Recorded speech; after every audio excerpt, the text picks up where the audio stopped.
Join me right now on Kumite Radio is Adam Milstead. He'll be competing at UFC On FOX 31 in Milwaukee, December 15th versus Mike Rodriguez. What's going on, Adam? What's up, man? Thanks for having me. No problem. First thing I want to do is I read something about you said that you don't have full-time coaches, you don't have a nutritionist, you work a full-time job.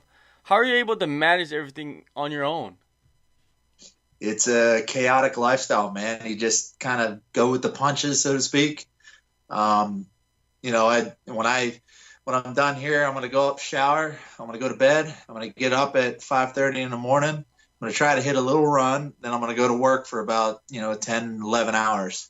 Then I'm gonna go from there, come home, grab my stuff, go to the gym, and train for 3 to 4 hours. So somewhere in between there, I get sleep. Yeah, that is an insane schedule to have. Is that 5 days a week or 6 days a week?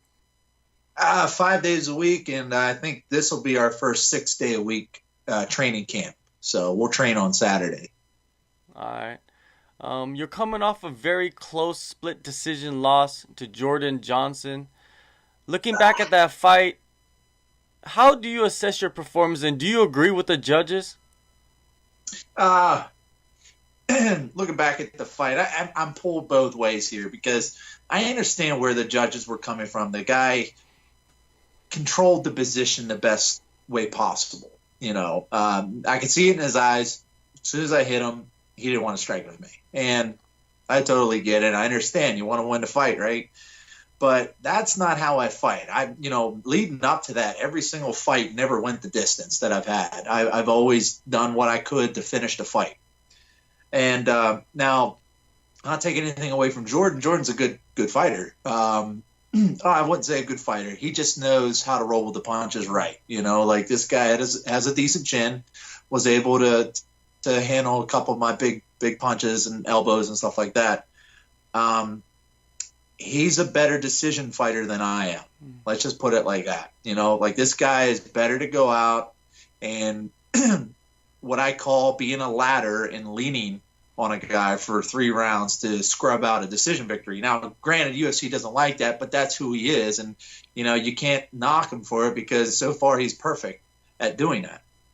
Again, I'm not that type of fighter. I'm the type of guy that goes in there and wants to throw down and put on a show for all the people who paid their hard-earned money to watch a good fight. That's what I do. That's why I made it to the UFC. But the decision, like the significant strikes that were landed for him, my face would have been like burger meat, like ground meat, if he would have literally landed that many significant strikes. So I have this little theory, and I don't know if it was our fight that started that off because this is the first time I ever noticed this, but before we went in, UFC came back and they inserted these little sensors into our gloves. And what I was told by the officials was those sensors were to calculate how fast you hit, the number of punches you may throw and stuff like that. I didn't know that they were actually going to use those to calculate significant strikes, which then again, what is a significant strike? This guy punched my thigh for 3 rounds. Is that a significant strike? I don't think so. I sat there, and this is an Iowa wrestler. This is somebody who wrestled at Iowa. I've wrestled in Carroll County, Maryland at a high school and then tried to play football and couldn't do that. And I stuffed 85-90% of his takedowns. I mean, I think the guy went, for, what was it? Out of 12, he got maybe 2 takedowns, which eventually I got right back up. He never really secured a position.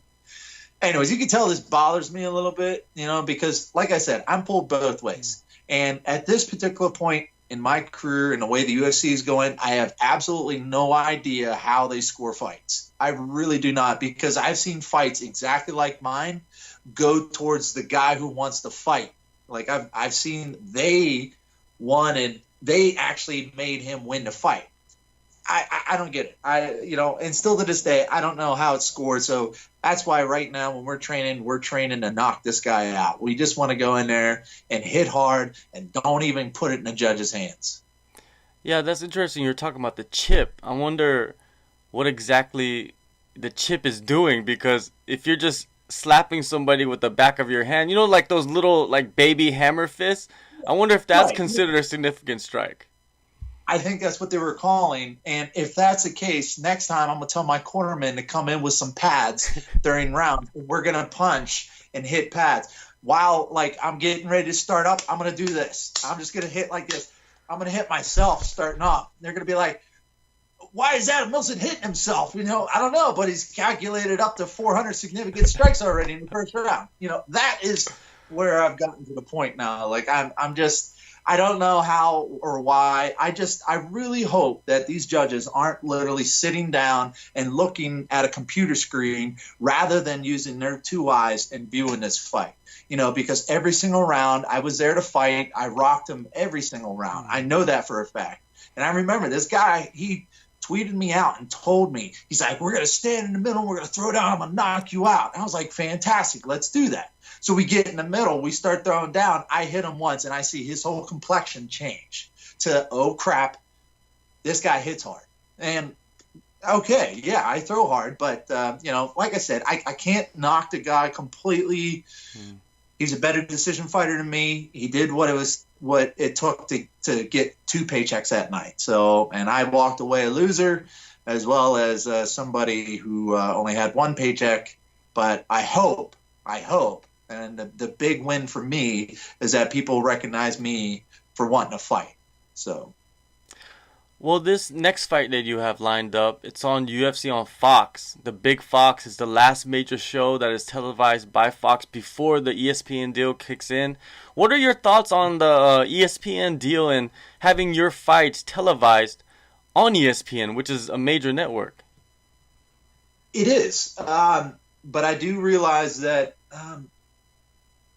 it's really hard for me to explain, because I have kind of gotten away from watching ESPN. ESPN has gotten into the political agenda that is surrounding this country. I'm sure you hear it all the darn time. We're so sick and tired. Like, we're just guys who get in and fight. We respect each other.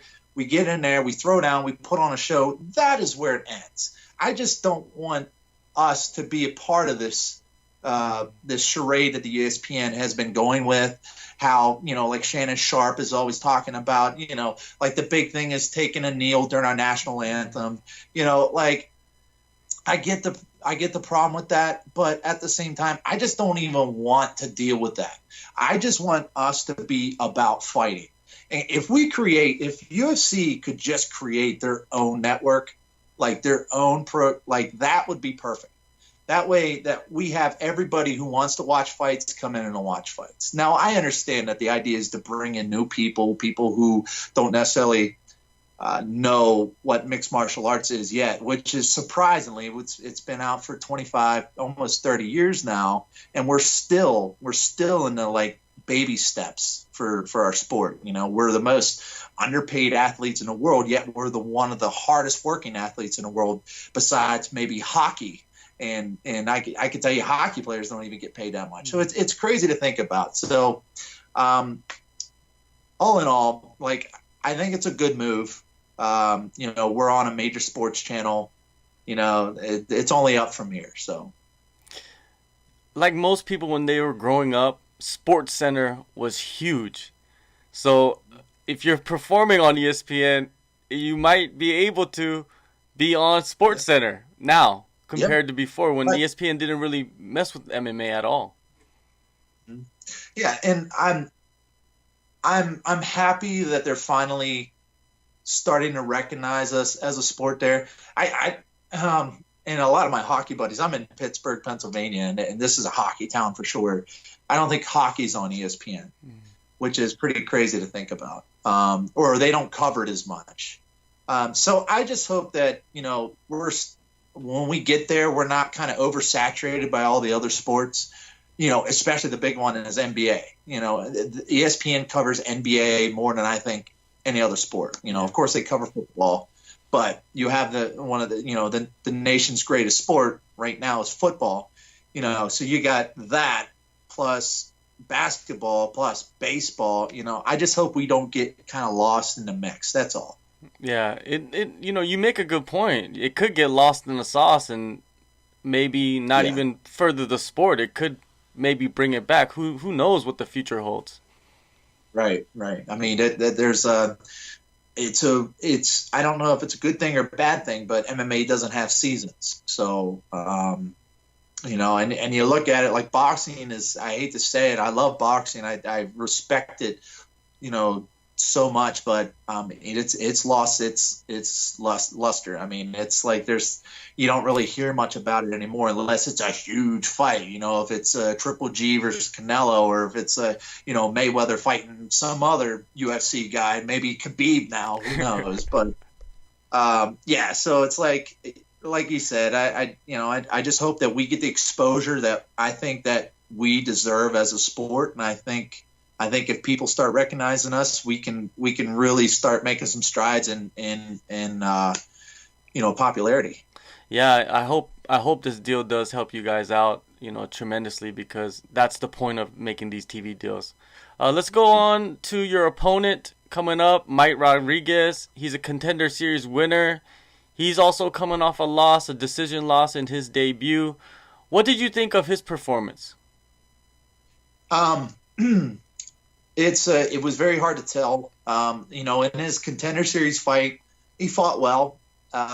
He fought a guy who was just didn't really recognize how to fight a southpaw fighter. That's probably his greatest strength, is just him being a lefty right now. A lot of guys, I don't really hear much of many other guys in the UFC in the light heavyweight division that are lefties, other than maybe, I think, is Luke Rockhold is lefty? I can't remember. I think so. Yes.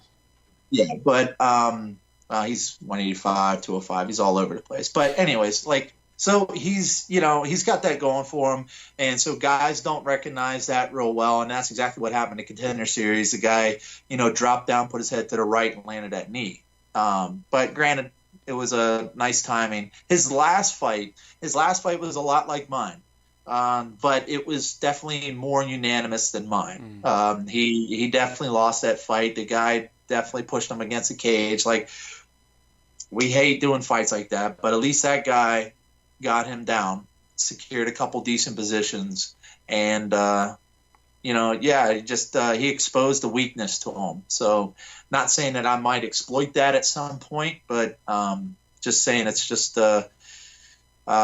it'll be a good fight. This guy wants to stand and bang. This guy's a Muay Thai fighter. I'm naturally a Muay Thai fighter. I love Muay Thai. I grew up wrestling, but for some unknown reason, I like this. I don't know. I'm crazy. I'm sadistic in some sort of way. Like if I'm, even if this guy's tagging me and I have the ability to take him down, something in me says, keep it standing. There's people Return fire. Return fire. Yeah, just he hits me. If he hits me, I know I can hit him. So but that's just me. So I think it's going to be a great fight. I think it's going to be a fun fight. I didn't even look. The funny thing was, my manager hit me up and he said, and I've been waiting for a while for a fight. I'm like, man, give me a fight, give me a fight. And finally, I took a nap.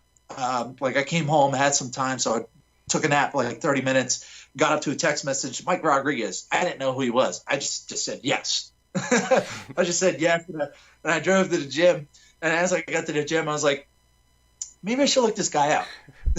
Just maybe this guy's like a monster or something, or maybe he's just going to be another wrestler. And that's also another thing too. You don't know if the UFC is going to feed you a wrestler or a striker, and you're just hoping. You're hoping they feed you somebody who wants to fight, who wants to stand and bang. So I looked him up, and I was like, beautiful, except he's a southpaw. I like a challenge, so whatever. We've been working with a lot of southpaws in the area in Pittsburgh, and doing a lot of boxing and Muay Thai lately. So it's going to be a fun fight. What aspect of your game do you believe Rodriguez probably will not be able to handle?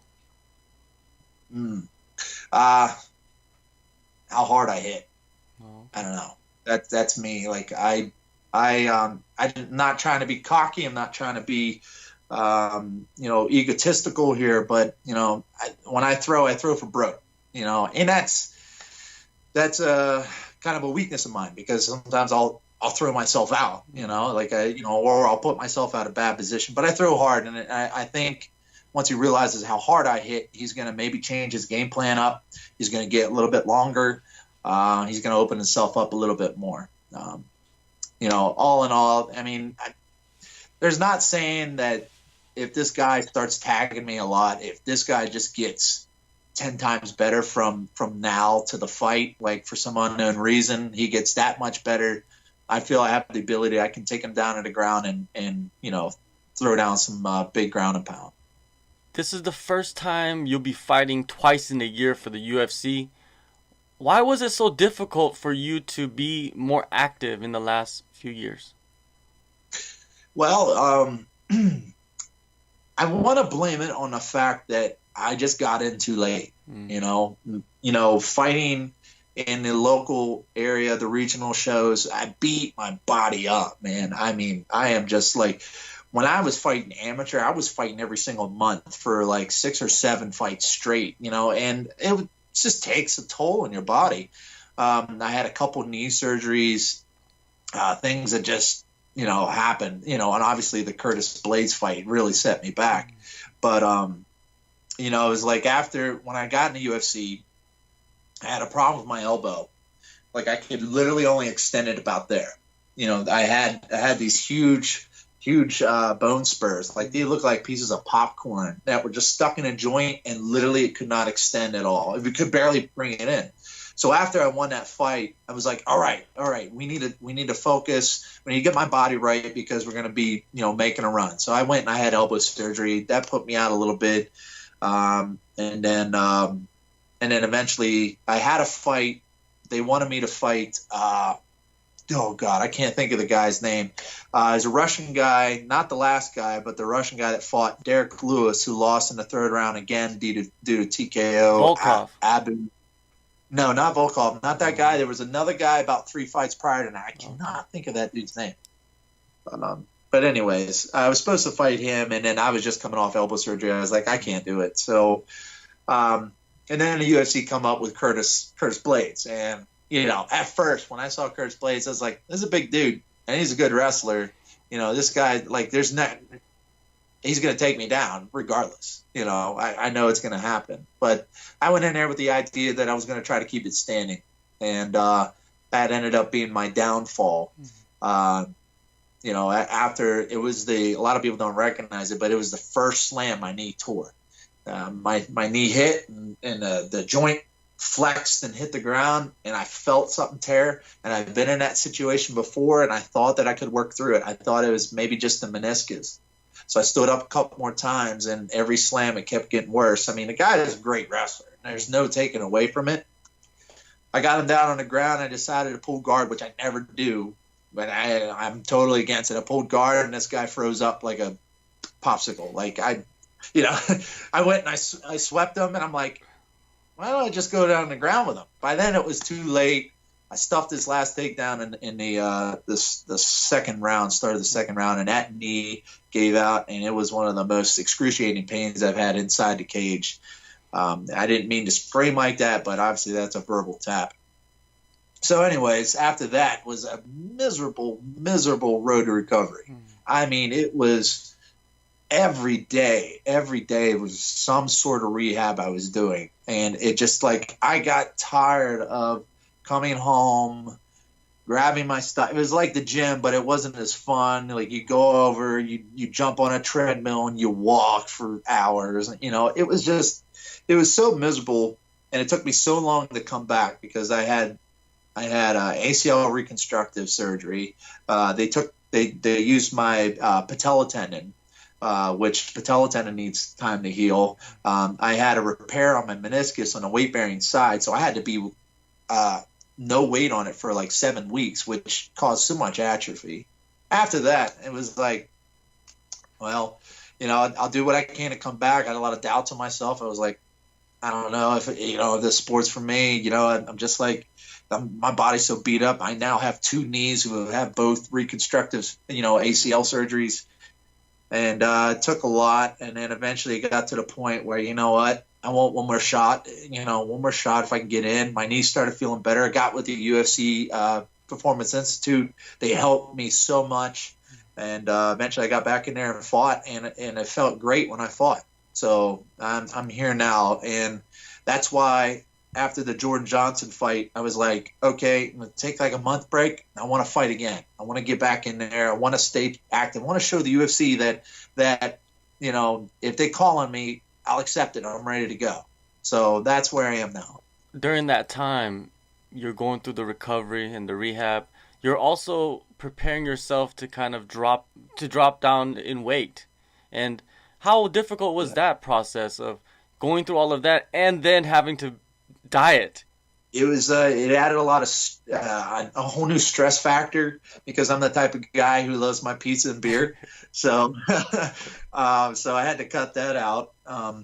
But other than that, it really wasn't that bad. Like I grew up wrestling, so I know the whole weight cut game. I know how to do it. I mean, when I was in second grade, I was running around the gymnasium with trash bags on.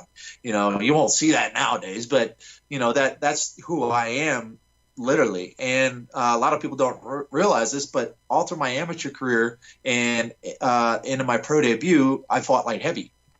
It wasn't until after I dropped my pro debut, I dropped in another controversial fashion. I went to a strength and conditioning coach, and he looked at me and he said, "You got a frame that should be holding about 250 right now." He's like, "You were severely undersized." He's like, "I want to work with you. I want to get you back up." And so we just decided, let's go heavyweight. And I can't knock him for that because it was what got me into the UFC. The UFC wanted heavyweights, and I was a lighter heavyweight that threw hard and got some decent TKOs and knockouts. And so eventually I got it. But then after that whole knee ordeal, I was like, I'm realizing that my knee was not able to deal with, like 235 pounds plus another, Curtis Blaze was probably 285 at that time. All of that on one knee. If he pulls my leg up, that is right there on one knee. And it's like, it's probably not the best solution for me right now. If I want to have some longevity in this sport, I got to drop weight. And so I said, all right, I'm gonna make the drop. I'm gonna do it. And another reason why I decided to do that is because, leading up to the fight, you get all this stress, you get all this anxiety build up. You're like, what if he does this? What if he does that? You're freaking out. You're just totally thinking about the fight. When you're a heavyweight, you don't have to worry about losing weight. So that's all you think about. You're just constantly thinking about, man, what if he hits me here? What if he does this? My family's in the crowd. What if my mom sees me get knocked out? And then when I said I wanted to drop, I was like, well, there's a good realization there that I'm not going to be worried about the fight. I'm not going to stress myself out so much. I'm just going to focus on losing that weight. Now, once I see that 205 on that scale, then I could start. But by then, there's only one day to really think about it, and you go on, you fight. So,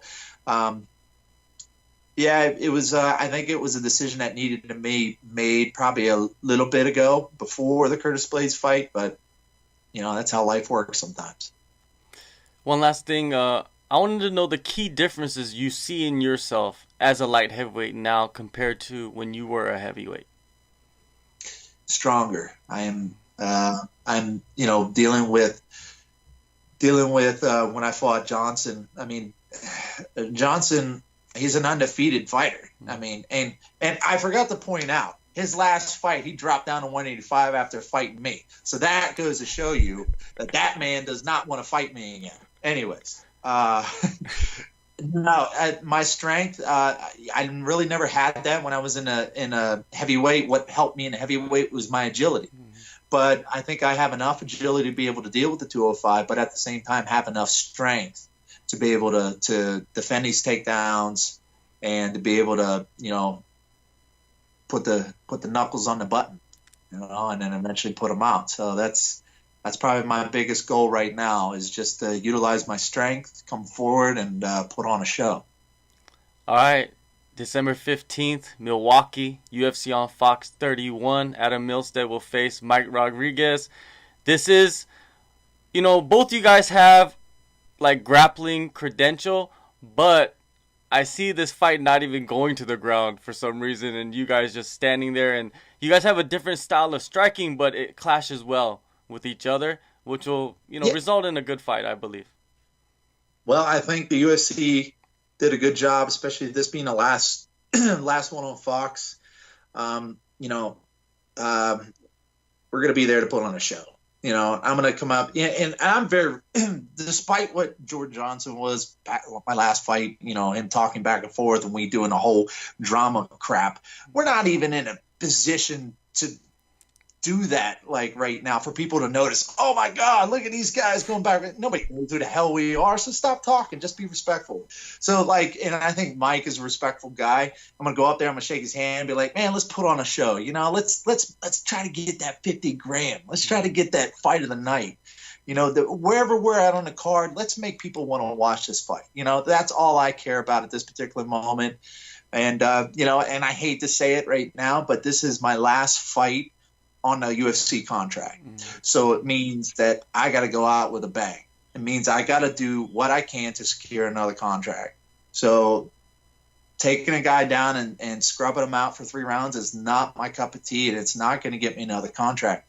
I'm there to fight, put on a show. I'm there to have people want to watch me. I want people to recognize me for somebody who wants to fight more than just for money.